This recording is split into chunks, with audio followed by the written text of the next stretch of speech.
2 new hips and a slight stroke later.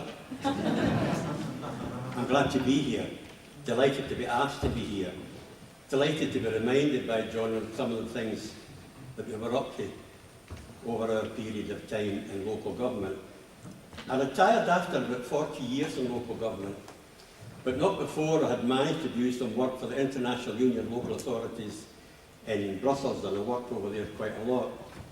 And of course, Strathclyde was the European funding biggest customer, and because of that, it was put down by no less a person than the female Prime Minister, whose name I forget. And she actually did that on purpose, that as soon as it was discovered how well Strathclyde was doing, and therefore how well Scotland was doing, beautiful Glasgow Concert Hall is just a tiny example, if you like, she could have stopped it in a very personal way. It had to halt. And thinking about the referendum, as John reminded us, there was one on the matter of water. And I got to thinking about the kind of people who, in my boyhood days, because my father was a great Labour supporter, names like Gallagher and Kirkwood and McLean twice, Maxton, Wheatley, Shinwell, Keir Hardy, the Lanarkshire man who became an MP, and John Smith too, because the referendum on the first occasion when an attempt was made for Home Rule for Scotland, the material for that was actually written by John Smith and sadly defeated because of the so-called stupid 60% majority by a Scottish MP serving an English area. Never forgot that. I think his name was Cumming. But it made me think, when I read about this referendum here, and the fact that, strictly speaking, 2 kinds of politics apply, capital P and small p. I think small p is more worth applying to this, because it doesn't matter, as you'll find from those of us who are here, it doesn't really matter what political party you have affiliations for, or even are a member of. What really matters is the future of Scotland. Whether or not we can actually elect people who will serve Scotland, not just in the Scottish Parliament in the way that we have it just now, but in an independent Scotland. And I was so taken on with these memories of mine, of these old guys that were great stalwarts in their day, most of whom made the cry, Home Rule. And some of us didn't realise, even in those days, whether they meant Home Rule for Scotland in terms of independence or merely for a Scottish Parliament.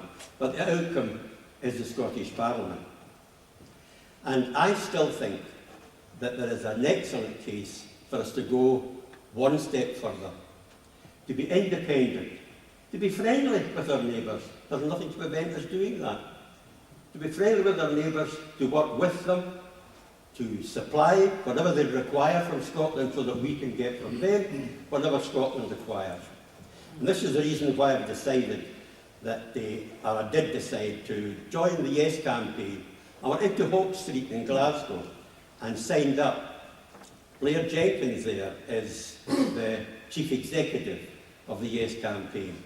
Because rather unfairly, the present First Minister is named as the leader. Well, of course he leads his own party, and rightly so. Indeed, he leads the Scottish Parliament, and rightly so. But the referendum is being pursued on the Yes side by an organisation under the chairmanship, under the directorship of Blair Jenkins, and under the chairmanship of Dennis Candler. And Dennis and I have known one another for many, many years. I remember him when he was an MP, and I was a young councillor, visiting him sometimes and sharing ideas and surgeries, because that's what we had in those days, a surgery, when people came to seek help from us. And I had the greatest respect for them. And this is one of the reasons why, looking at the people involved in the Yes argument, are people much more distinguished than I am, because I finished some years ago, I retired, I gave it all up, And it was only because of the work referendum that I woke again to starkly realise that there was something in it, maybe even for me at my age. 85 last Robbie Burns' day.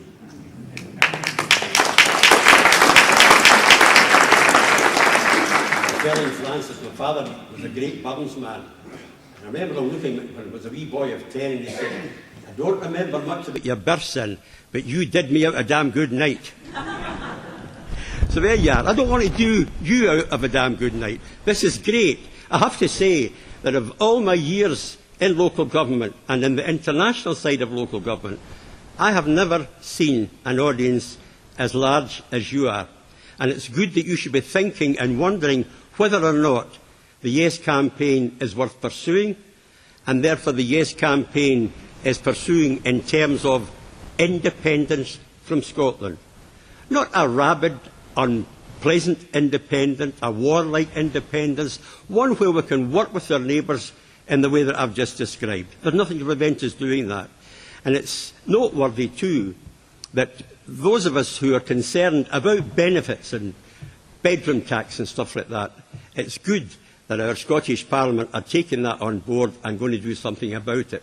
And it's good too that it's getting the nod from Westminster to do this. So it indicates quite clearly that there are many voices in Westminster who are beginning to nod and wonder whether or not what the Scots may be after, if there are a majority of them, and hopefully it will be a 51% and not 60%, then it is good that perhaps they might go the direction that I would like to see Scotland go.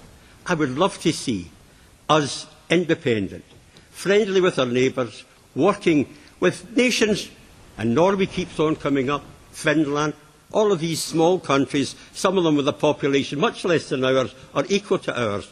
And you remember the Irish situation, and you'll not get a better neighbour than Ireland at the present time, where the Queen has visited there and the President of Ireland has come over here.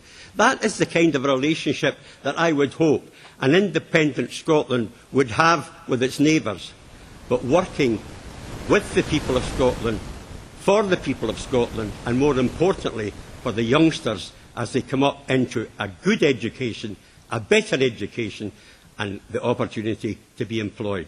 Thanks for listening. I'll share in the question and answer period.